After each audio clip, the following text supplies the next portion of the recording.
بسم اللہ الرحمن الرحیم۔ کرام، آپ سب کیسے ہیں؟ آج ہم اصول الشاشی کے سبق نمبر 20 کو پڑھیں گے۔ آج کے سبق کا عنوان ہے مطلق و مقید کی تیسری مثال۔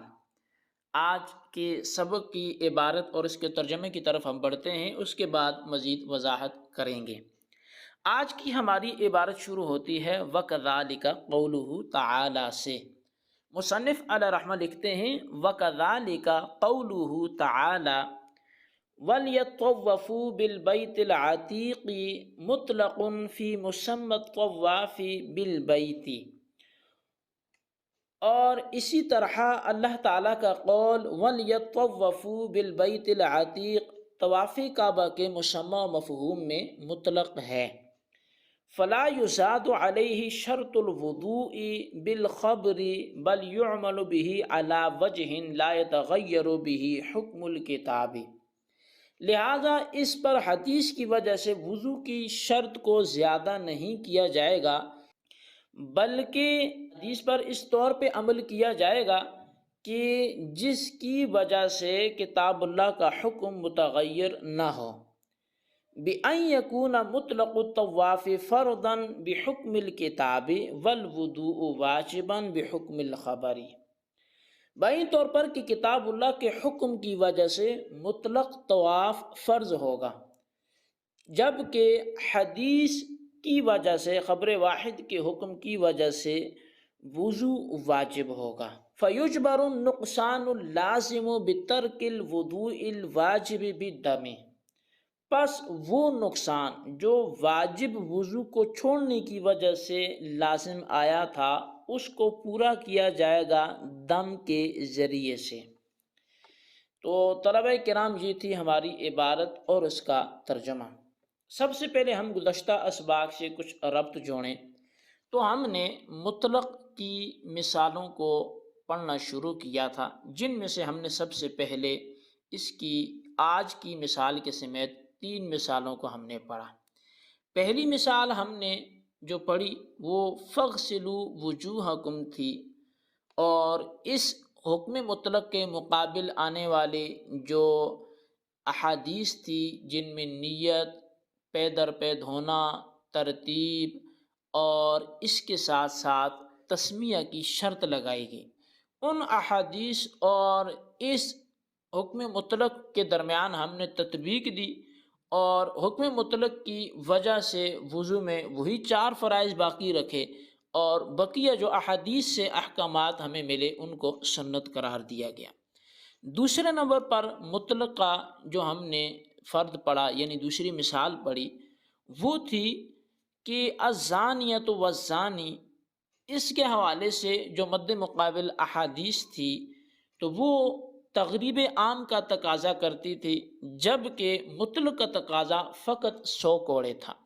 تو ہم نے یہاں بھی تطبیق دی اور مطلق پر عمل کرتے ہوئے حد جو ہے وہ 100 کوڑے ہی رکھی، اور مد مقابل جو احادیث ہیں ان پر عمل کرتے ہوئے تغریب عام کو ہم نے حاکم کی رائے پر بطور تعزیر موقوف کر لیا۔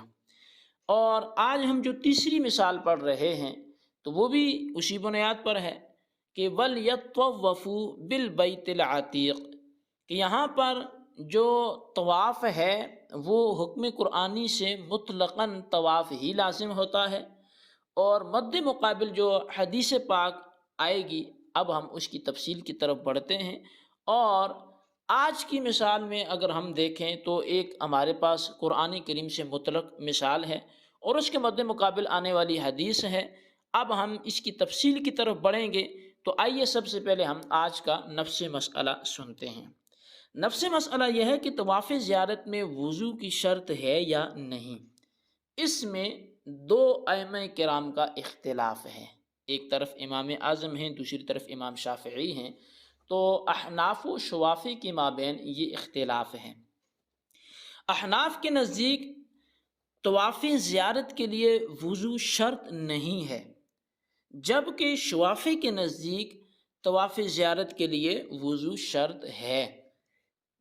سب سے پہلے ہم اس پر شوافی کی دلیل نوٹ کرتے ہیں شوافی کی دلیل طواف زیارت کے لیے وضو کی شرط لگانے پر وہ حدیث پاک ہے کہ جس سے وہ استدلال کرتے ہیں۔ نبی علیہ الصلوۃ والسلام نے ارشاد فرمایا الطواف بالبیت مثل الصلاۃ، جس کا معنی و مفہوم یہ ہے کہ خانہ کعبہ کا طواف نماز کی طرح ہے۔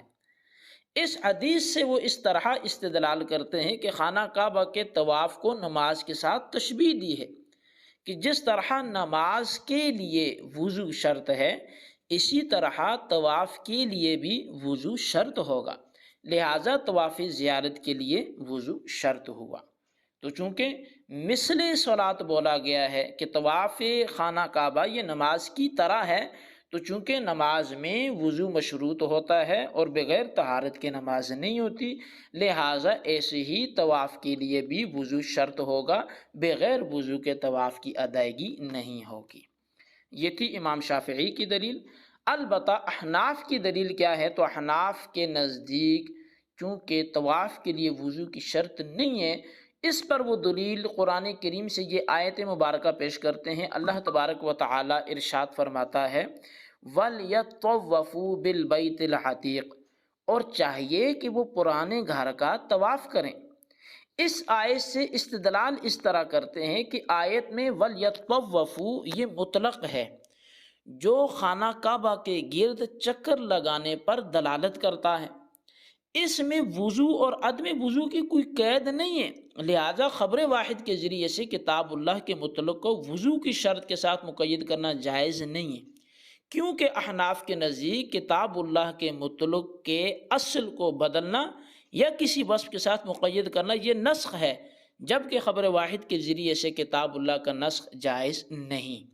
احناف کا یہ اسلوب ہے کہ جب کتاب اللہ کے مقابلے میں خبر واحد آ جائے، اگر ان دونوں کے درمیان کتاب اللہ کے مطلق کے حکم میں تبدیلی واقع ہوئے بغیر جمع کرنا ممکن ہے تو وہاں جمع و تطبیق سے کام لیا جائے گا، ورنہ کیا کیا جائے گا؟ مطلق پر عمل کیا جائے گا، مد مقابل کو چھوڑ دیا جائے گا۔ تو یہاں پہ اگر ہم غور کریں تو کتاب اللہ کے مطلق اور خبر واحد میں تطبیق ممکن ہے، وہ اس طرح کہ کتاب اللہ کے مطلق کے حکم میں تبدیلی واقع کیے بغیر جمع کرنا اس طرح ممکن ہے کہ کتاب اللہ کے مطلق کی روشنی میں مطلق طواف فرض ہوگا اور حدیث کی روشنی میں طواف کے لیے وضو واجب ہوگا۔ واجب کے رہ جانے سے طواف زیارت میں جو کمی واقع ہوئی اس کا ازالہ اولاً تو اعادہ طواف سے کیا جائے گا، اگر اعادہ نہ کر سکا تو اس کی جو تلافی ہوگی وہ دم دے کر کی جائے گی، یعنی بکری وہ دے کر کی جائے گی۔ اگر طواف زیارت کے علاوہ طواف مسنون ہو تو صدقہ و خیرات کرنے سے نقصان پورا کیا جائے گا۔ تو بہرحال یہاں پر جو ہے وہ ایک طرف طواف زیارت سے جو قرآن کریم سی آیت ہے وَلْيَطَّوَّفُوا، تو اس میں مطلق طواف فرض ہوا، اور دوسری جانب حدیث سے جو وضو کے حوالے سے بات کی گئی تو وضو کو واجب ٹھہرایا گیا، تو تطبیق ممکن ہے، فرض صرف طواف ہوگا جبکہ وضو کی حیثیت واجب کی سی ہوگی۔ اب احناف پر شوافی کی جانب سے ایک اعتراض ہوتا ہے، وہ اعتراض یہ ہوتا ہے کہ اگر خانہ کعبہ کا طواف مطلقاً فرض ہے تو تم نے مطلق کو 7 چکر لگانے اور ان کو حجر اسود سے شروع کرنے، حجر اسود سے اس کی ابتدا کرنے والی احادیث سے مقید کیوں کر دیا؟ پھر وہاں بھی مطلق ہی رہنا چاہیے، 1 چکر لگائے 7 لگائے اور حجر اسود سے ابتدا کرے نہ کرے، تو پھر اس قید کی حاجت کیوں پڑی؟ جبکہ آپ کے نزدیک تو خبر واحد سے کتاب اللہ کے مطلق پر زیادتی جائز ہی نہیں ہے۔ اس کا ہم جواب یہ دیں گے، پہلا جواب ہم یہ دیں گے کہ وَلْيَطَّوَّفُوا طواف میں تو مطلق ہے، مگر چکروں کی تعداد اور آغاز کے مقام کے متعلق یہ مجمل ہے، اور مجمل کا بیان خبر واحد اور قیاس سے جائز ہے۔ اور دوسرا جواب یہ ہے کہ صاحب نور الانوار نے بھی جس کی طرف اشارہ فرمایا کہ ممکن ہے کہ جو 7 چکروں والی حدیث ہے اور جو حجر اسود سے ابتدا کرنے والی حدیث ہیں یہ حدیثیں مشہورہ ہوں، اور حدیث مشہورہ جو ہیں ان سے کتاب اللہ پر زیادتی تو جائز ہے، تو لہٰذا یہ اس میں کوئی اعتراض کی گنجائش باقی نہیں رہے گی۔ یہ تھا ہمارا آج کا سبق، اور آج کے سبق کے اگر ہم خلاصتاً بات کریں تو ہم نے مطلق اور مقید کی تیسری مثال پڑھی، جو طواف زیارت میں وضو کے شرط ہونے یا نہ ہونے کے حوالے سے تھی۔ تو لہٰذا اس سبق میں ہم نے احناف اور شوافی کے درمیان طواف زیارت میں وضو کے شرط ہونے نہ ہونے کا جو اختلاف ہے وہ بھی پڑھا، احناف پر شوافی کی جانب سے ہونے والے اعتراض کا ہم نے جواب بھی دیا۔ تو لہٰذا آج کے سبق کو اگر ہم سوالیہ صورت میں پیش کرنا چاہیں تو یہ سوالات بن سکتے ہیں۔ نمبر 1، مطلق و مقید کی تیسری مثال بیان کریں۔ نمبر 2، طواف میں وضو کے حوالے سے احناف و شوافی کا اختلاف بیان کریں۔ نمبر 3، شوافی کی جانب سے احناف پر ہونے والے اعتراض کو مع جواب بیان کریں۔ ان تمام سوالات کے جوابات کو کاپیوں پر نوٹ کریں اور ان کو خوب یاد رکھیں۔ اللہ سب کا حامی و ناصر۔